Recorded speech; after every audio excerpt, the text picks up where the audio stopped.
Hello மக்களே, ஜென்சியின் அரசியல் இந்த வீடியோ முதலாவதாக நீங்கள் பார்க்கிறீர்கள் என்றால் என்னுடைய வணக்கம். இந்த வீடியோவை பொறுத்தளவிற்கு இளம் தலைமுறையினர்களுக்கான அரசியலை உண்மையாக நேர்மையாக எந்த ஒரு அரசியல் கட்சியின் சாயம் இல்லாமல் நேரடியாக தமிழ்நாட்டில் என்ன கள நிலவரம் இருக்கிறதோ அதை மக்களிடம் கொண்டு வருவதற்காக இந்த ஜென்சி அரசியலை நான் தொடங்கியுள்ளேன். உங்களது ஆதரவு எனக்கு நிச்சயமாக தேவை. வீடியோக்குள்ள போலாமா?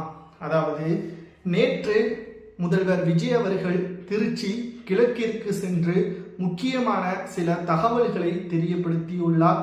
அவர் பேசியது மற்றும் அதன் பின்னணியில் இருக்கக்கூடிய காரணங்கள் என்ன என்பதையும் நாம் இந்த வீடியோவில் பார்க்க போகிறோம். முதலில் 6 மாதங்கள் அவகாசம் கொடுப்பதாக திமுக தெரிவித்த நிலையில் 6 நாட்கள் கூட எங்களை முழுவதுமான அழுத்தம் இல்லாமல் வேலை செய்ய திமுக விடவில்லை. 6 நாட்கள் கூட முதல்வராக என்னை பணியமர்த்தி அவர்கள் பொறுத்திருக்க முடியாத சூழலை நாங்கள் உருவாக்கிவிட்டோமா? எதற்காக இவ்வளவு அழுத்தம் எங்களுக்கு திமுக கொடுப்பதாக ஸ்டாலின் அவர்களுக்கு எதிராக முதல்வர் விஜய் அவர்கள் நேற்று தெரிவித்திருந்தார்.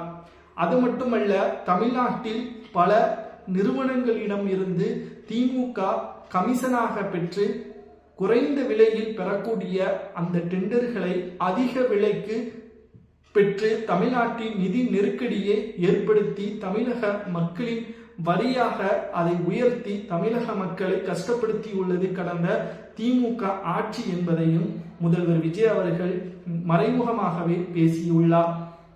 இப்பொழுது நாம் கேட்கக்கூடிய 3 கேள்விகள் ஆளும் கட்சியாக இருக்கின்ற தாவேகாவிற்கும் எதிர்கட்சியாக இருக்கின்ற திமுகவிற்கும் தான். ஏனென்றால் திராவிட முன்னேற்ற கழகம் சொன்ன வாக்குறுதியை அவர்கள் காப்பாற்றவில்லை. 6 மாதங்கள், அதாவது சைலண்ட் அரசியலை திமுக ஏற்படுத்தும், முழு சுதந்திரமாக ஹேப்பி என்பதற்கேற்ப 6 மாதங்கள் சுதந்திரமாக அவர்கள் ஆட்சியை நடத்துவதற்கான எந்த ஒரு தடையும் இருக்காது என்பதை பதவியேற்ற உடனே ஸ்டாலின் அவர்கள் தெரிவித்திருந்தார். அதை முழுவதுமாக ஸ்டாலின் அவர்கள் செய்யவில்லை. இரண்டாவதாக நாம் பார்க்கக்கூடியது என்ன தெரியுமா? விஜய் அவர்கள் மக்களின் ஆதரவை பெற்றுதான் முதல்வராக இப்பொழுது அதிகாரத்தை பெற்றுள்ளார், முதல்வர் பதவியிலும் இருக்கிறார். ஆனால் மக்கள் முட்டாள்கள் கிடையாது. புதிதாக வந்ததன் காரணமாக மெஜாரிட்டி இங்கு 118 தொகுதிகள் தனியாக விஜய் அவர்களுக்கு கிடைக்கவில்லை. தொங்கு சட்டசபை தான். இங்கு உண்மையாக நேர்மையாக விஜய் அவர்களால் ஆட்சியை இந்த முறை இந்த 5 ஆண்டுகள் நிச்சயமாக செய்ய முடியும். ஏனென்றால் திராவிட முன்னேற்ற கழகத்தின் கூட்டணிகள் தான் தற்பொழுது விஜய் அவர்களுக்கு ஆதரவுகளை கொடுத்துள்ளது. முஸ்லிம் லீக்காக இருக்கட்டும், விசிக மற்றும் இடதுசாரிகள். காங்கிரஸ் திமுகவுடன் இருந்து பிரிந்து நேரடியாக ஆதரவுகளை கொடுத்து 2 அமைச்சரவையும் பெற்றுவிட்டது. இப்பொழுது எப்படி விஜய் அவர்கள் நேர்மையான ஆட்சியை கொடுப்பார் என்று நாம் பார்க்கும் பொழுது, திமுக சூழ்ச்சியில் தான் இந்த அமைச்சரவையில் இடம்பெற்றார்களா என்று கேட்டால் நிச்சயமாக கிடையாது. பல வருட போராட்டத்திற்கு பிறகுதான் இந்த இடத்தை முஸ்லிம் லீக்காக இருக்கட்டும், விசிகாவாக இருக்கட்டும் இடம்பெற்றுள்ளனர்.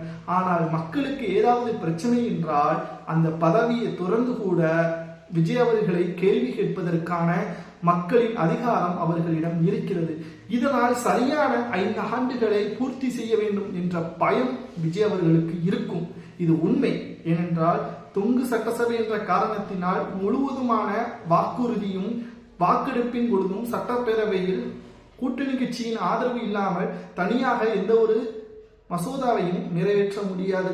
இதனால் மக்களுக்கு தேவையான கூட்டணி கட்சிகளின் முழு அனுமதியுடன் தான் ஒவ்வொரு விஷயத்தையும் கூட செய்ய முடியும். சரி, 3 வாக்குறுதிகளை தற்பொழுது வெளியிட்டிருந்தார். கையெழுத்தும் போட்டு அரசாணையும் பிறப்பிக்கப்பட்டுள்ளது. முதலில் 200 யூனிட் ஃப்ரீ. 500 யூனிட்டுக்குள்ள இருந்தால் முழுமையாக 200 யூனிட் கிடையாது. அதுவே 500 யூனிட்டுக்கு மேலே போனால் 100 யூனிட்டை மட்டும் நாங்கள் இலவசமாக எடுத்துக்கொள்வோம். 400 யூனிட்டுக்கு மட்டும் பணம் கொடுத்தால் போதும். இது 500 யூனிட்டுக்கு மேலே போனால். இதில் என்ன பித்தலாட்டம் செய்யப்பட்டுள்ளது என்று திமுகவினர்கள் கூறுகிறார்கள். நீங்கள் சொன்ன வாக்குறுதியை 200 யூனிட் முழுவதுமாக பயன்படுத்தாமல் எதற்காக இவ்வாறு திரித்து நீங்கள் அரசியலை செய்கிறீர்கள் என்று திமுகவாக இருக்கலாம், முஸ்லிம் லீக் மற்றும் திமுகவாக இருக்கலாம், நாம் தமிழராக இருக்கலாம் மற்றும் அதிமுகவாகவும் இருக்கலாம் கேள்விகளை எழுப்புகிறார்கள். விஜய் அவர்களது எண்ணமே கிராமங்களில் கஷ்டப்படக்கூடிய அந்த குடும்பங்களது வருவாய் தேவையில்லாமல் செலவுகளை மேற்கொள்ளக்கூடாது, பொருளாதார நெருக்கடிக்கு கொண்டு வரக்கூடாது என்பதற்காகவே இலவசமாக 200 யூனிட்டை கொண்டு வந்துள்ளார். இது பெரும்பான்மையான 85% மக்கள் 200 யூனிட்டுக்குள்ள தான் பயன்படுத்துகிறார்கள் என்று IAS அதிகாரிகள் கொடுத்த அந்த தகவலின் அடிப்படையில் தான் முதல்வர் விஜய் அவர்கள் செயல்படுகிறார். முதல்வர் விஜயாக இருக்கட்டும், அமைச்சரவையில் இருக்கக்கூடிய அனைத்து அமைச்சர்களாக இருக்கட்டும், நேரடியாக புது ஒரு திட்டத்தை கொண்டு வர முடியுமா என்று கேட்டால் அப்படியெல்லாம் கொண்டு வர முடியாது. நிதிநிலை என்பது ஒவ்வொரு துறைக்கும் ஒவ்வொரு IAS அதிகாரிகள் இருப்பார்கள். அவர்கள் தான் முழுவதுமாக என்ன நடக்கிறது, தமிழ்நாட்டில் எவ்வளவு வருவாய் வருகிறது, செலவுகள் இருக்கிறது, எந்த திட்டத்தை செயல்படுத்தினால் இதன் மூலம் வருவாய், இதன் மூலம் இழப்பு, மத்திய அரசிடம் இருந்து எவ்வளவு பெற முடியும், இதை அனைத்துமே அந்த IAS அதிகாரிகளும் தலைமைச் செயல் அதிகாரிகளும் தான் செய்வார்கள். அமைச்சர்களும் முதல்வரும் கையெழுத்தை போடுவதும் அது உண்மையா என்பதை கேட்டறிந்து அது மக்களுக்கு நல்லதாக இருக்கிறதா என்பதை பார்த்துதான் அதை ஜிஓவாக பிறப்பிப்பார்கள். இப்பொழுது விஜய் அவர்கள் மீது தவறுகள் இருக்கிறதா என்று பார்த்தால் அவர் மீது தவறு இல்லை. 3 மாதங்களுக்கு மேலாக அவர் சொன்ன வாக்குறுதிகளை ஒவ்வொன்றாக திட்டமிடாமல் அவர் செய்தால் அங்கு பாதிப்பு ஏற்பட்டிருக்கும். இங்கு ஒரே மாதத்தில் பல வாக்குறுதிகளை கொஞ்சம் கொஞ்சமாக நிறைவேற்றுகிறார். இது நிச்சயம் பாராட்டக்கூடியதுதான். சரி, சட்ட ஒழுங்கு பிரச்சனை நிச்சயமாக கண்டிக்கத்தக்கதுதான். குற்றவாளிகளை கோவை சிறுமி மிகப்பெரிய ஒரு துயரமான சம்பவம் தான். சட்ட ஒழுங்கு நிச்சயமாக அங்கு நேரடியாக மக்கள் மத்தியில் பாதுகாப்பாக கைதியை கைது செய்து விசாரணையும் நடத்தி வருகிறார்கள். கைதியை